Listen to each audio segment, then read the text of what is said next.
আসসালামু আলাইকুম। অষ্টম শ্রেণীর গণিত টিউটোরিয়ালে তোমাদেরকে স্বাগতম।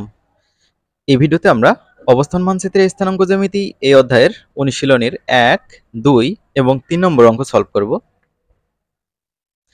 ১ নম্বর অঙ্কে কি বলা হয়েছে একটু পড়ি। একটি সরল রেখার সমীকরণ নির্ণয় করো যার ঢাল -২ এবং রেখাটি ৪, -৫ বিন্দু দিয়ে অতিক্রম করে। আমরা কিন্তু পূর্বেই দেখেছি একটি বিন্দু এবং একটি ঢাল দেওয়া থাকলে কিভাবে সরলরেখার সমীকরণ নির্ণয় করতে হয়। তো চলো আমরা সলভ করে ফেলি। শিক্ষার্থীরা তোমরা এখানে খেয়াল করো, ঢাল দেওয়া ছিল -২। তো আমরা জানি ঢালকে m দিয়ে প্রকাশ করা হয়, তাই আমরা লিখেছি m = -2 এবং একটি নির্দিষ্ট বিন্দু দেওয়া ছিল ৪, -৫। তো এটাকে আমরা এভাবে প্রকাশ করেছি x1, y1, অর্থাৎ প্রথমটা হচ্ছে x1, পরেরটা হচ্ছে y1। তাহলে দেখো আমরা জানি সরলরেখার সমীকরণ y - y1 = m × x - x1। এটা সরলরেখার সমীকরণ তখনই প্রযোজ্য হবে যখন একটা ঢাল একটা নির্দিষ্ট বিন্দু দেওয়া থাকে। তাহলে দেখো, তো y আমরা লিখেছি মাইনাস, y1 এর মান কত? y1 এর মান হচ্ছে -5। তো দেখো -5 আমরা ব্র্যাকেটের মধ্যে লিখেছি ইকুয়াল, তো m এর মান কত দেওয়া আছে? -2, সেটা আমরা লিখেছি ইনটু x - x1 কত? এখানে দেখো x1 কিন্তু হচ্ছে 4 দেওয়া আছে, তাহলে আমরা 4 লিখেছি। এবার আমরা এই y লিখেছি, এই মাইনাস আর মাইনাস গুণ করলে কত হবে? প্লাস হবে। তারপর 5 লিখেছি ইকুয়াল, -2 এর সাথে যদি x গুণ করো -2x হবে, আবার -2 এর সাথে -4 গুণ করো, মাইনাসে মাইনাসে প্লাস, 4 দোকানে 8। সমানের ডান পাশে -2x আছে, বাম পাশে নিয়ে আসলে হবে +2x, আর অলরেডি কিন্তু এখানে প্লাস y ছিল সেটা আমরা লিখেছি। তারপর +5 আর ডান পাশ থেকে +8 বাম পাশে নিয়ে আসছি, এটা হচ্ছে -8 হয়ে গেছে, সমান 0, অর্থাৎ ডান পাশে আর কিছু থাকে না। এখানে আমরা 2x যা আছে তাই লিখেছি, তারপর y লিখেছি, 5 - 8 কত হয়? -3 হয়, সমান 0। এই হচ্ছে উত্তর। আশা করছি ক্লিয়ার হয়েছে তোমাদের। খুবই সহজ জিনিস, সূত্রের মধ্যে মানগুলো বসিয়ে দিলেই হচ্ছে। এবার তারপরে কি আছে খেয়াল করি। এইটা শেষ, 2 নম্বর দেখি এখন। a 3, -3 ও b 4, -2 বিন্দুগামী সরলরেখার সমীকরণ নির্ণয় করো। সরলরেখাটির ঢাল কত? তো 2 নম্বর কোশ্চেনের মধ্যে দুটো কোশ্চেন আমরা দেখতে পাচ্ছি। তো যাই হোক, দুটো বিন্দু দেওয়া থাকলে কিভাবে সরলরেখার সমীকরণ নির্ণয় করা হয় আমরা আগে শিখেছি। সেই সূত্রের মধ্যে এই বিন্দু দুটো বসিয়ে দেখব, আর বিন্দু দুটোর সাহায্যে ঢালও নির্ণয় করব। এখানে দেখো দেওয়া আছে দুইটি বিন্দু a 3, -3, এটাকে আমরা x1, y1 লিখেছি, আর b আরেকটা বিন্দু 4, -2, এটাকে আমরা লিখেছি x2, y2। আমরা জানি ab সরলরেখার সমীকরণ, অর্থাৎ a একটা বিন্দু ধরো এখানে, আর b আর একটা বিন্দু ধরো এখানে।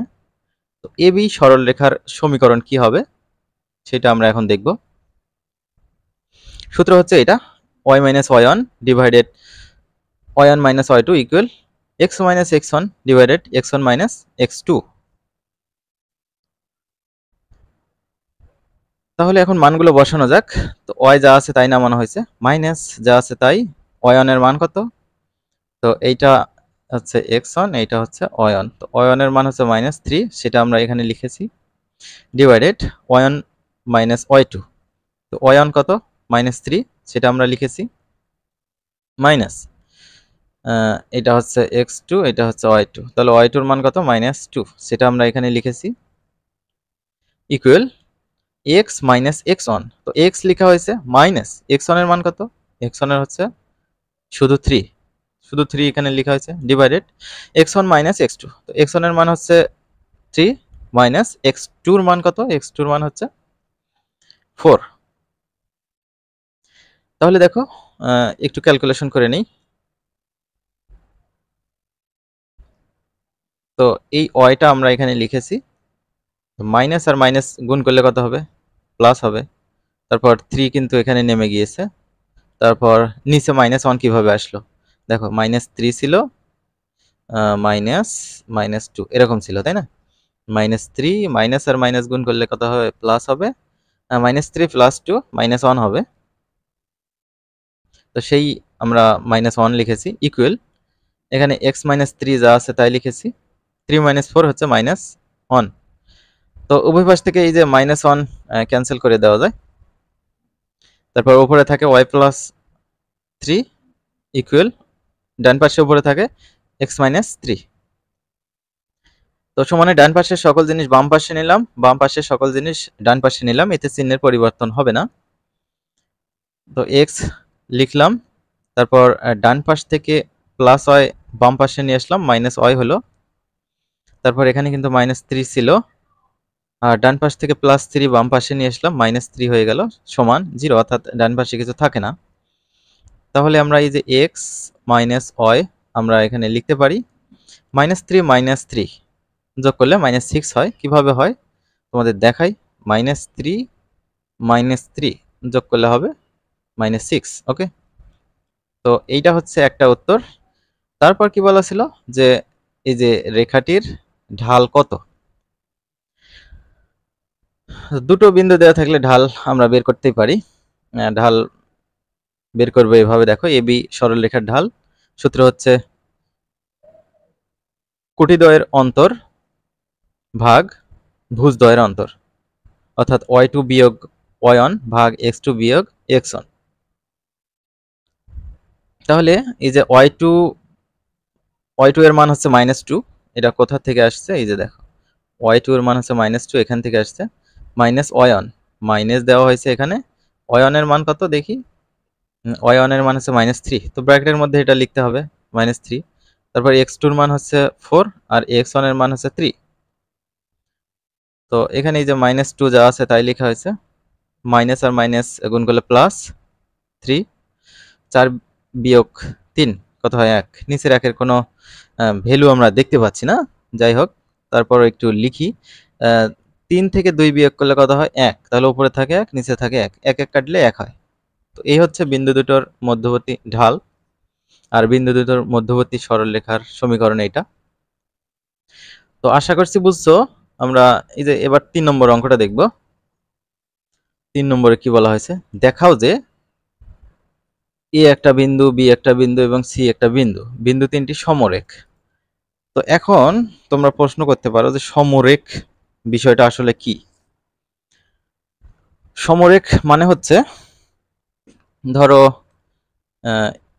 এ একটা বিন্দু, বি একটা বিন্দু, সি একটা বিন্দু, তিনটি বিন্দু একই রেখার উপর অবস্থিত হওয়াই হচ্ছে সমরেখ। ঠিক আছে, তিনটি বিন্দু একই রেখার উপর অবস্থিত হওয়াই হচ্ছে সমরেখ। আরেকভাবে বলতে পারো সমরেখ মানে এই এ বি সি বিন্দু তিনটি একই রেখার উপর অবস্থিত। অর্থাৎ এখানে ঢালগুলো বের করতে হবে আমাদের। এ বির মধ্যে ঢাল বের করব, আবার বি সির মধ্যে ঢাল বের করব। এই দুটো বের করে আমরা প্রমাণ করতে পারি। তো যেহেতু তোমরা অষ্টম শ্রেণীতে পড়ো, তো ঢালের সাহায্যে আমরা সমরেখ প্রমাণ করব। বড় ক্লাসে উঠলে আরো অন্যান্য ভাবে সমরেখ প্রমাণ করা যাবে। ঠিক আছে, তো আমরা কি করব? এ বির ঢাল নির্ণয় করব, তারপর বি সি এর ঢাল নির্ণয় করব। ঢাল দুটো কি হবে? সমান হবে। যদি সমান হয় তাহলে কি হবে? সমরেখ হবে বিন্দু তিনটি। তোমরা চাইলে আরো একটা ঢাল বের করতে পারো, এই যে সি এবং এর মধ্যে ঢাল বের করতে পারো। তো আমি হচ্ছে এ বি আর বি সির মধ্যে ঢাল বের করে দেখব সমান কিনা। সমান হলেই সমরেখ হবে, না হলে নেই। আমি তিনটা দেখাবো না, দুইটা দিয়েই প্রমাণ করে দেখাবো। তো দেখো খুবই সহজ জিনিস। এইটা হচ্ছে x1 আর এটা হচ্ছে y1 যদি ধরি, এটা হচ্ছে x2, এটা হচ্ছে y2। আপাতত আমরা এটা বোঝার সুবিধাতে লিখলাম, তোমাদের লেখার প্রয়োজন নেই। তাহলে এবি রেখার ঢাল আমরা ধরে নিলাম হচ্ছে m1। তাহলে y2 - y1 ভাগ x2 - x1। তো y2 কত? -2, সেটা আমরা লিখলাম। তারপর এই যে এই মাইনাসটা আমরা এখানে দিলাম, দেওয়ার পর y1 কত? অয়ন হচ্ছে -3, তো ব্র্যাকেটের মধ্যে -3 লিখলাম, তারপর ভাগ চিহ্ন দিলাম, x2 - x1 করতে হবে। তো x2 এর মান কত? x2 এর মান হচ্ছে 4, 4 লিখলাম, তারপর এই যে এই মাইনাসটা আমরা এখানে দিলাম, ঠিক আছে। x1 এর মান কত? x1 এর মান হচ্ছে 0, সেটা আমরা এখানে লিখছি। তাহলে -2 এখানে লেখা হলো, আর এই যে মাইনাস আর মাইনাস গুণ করলে প্লাস হবে 3, ঠিক আছে। তারপর 4 বিয়োগ 0 মানে হচ্ছে 4, 3 থেকে 2 বিয়োগ করলে হবে 1, নিচে হচ্ছে 4। তাহলে এবি রেখার ঢাল বের হলো 1/4। এবার বিসি রেখার ঢাল বের করব। তাহলে আমরা এবার লিখব হচ্ছে এটা x1 অয়ন, x2 y2, এটা আমরা m2 ধরলাম।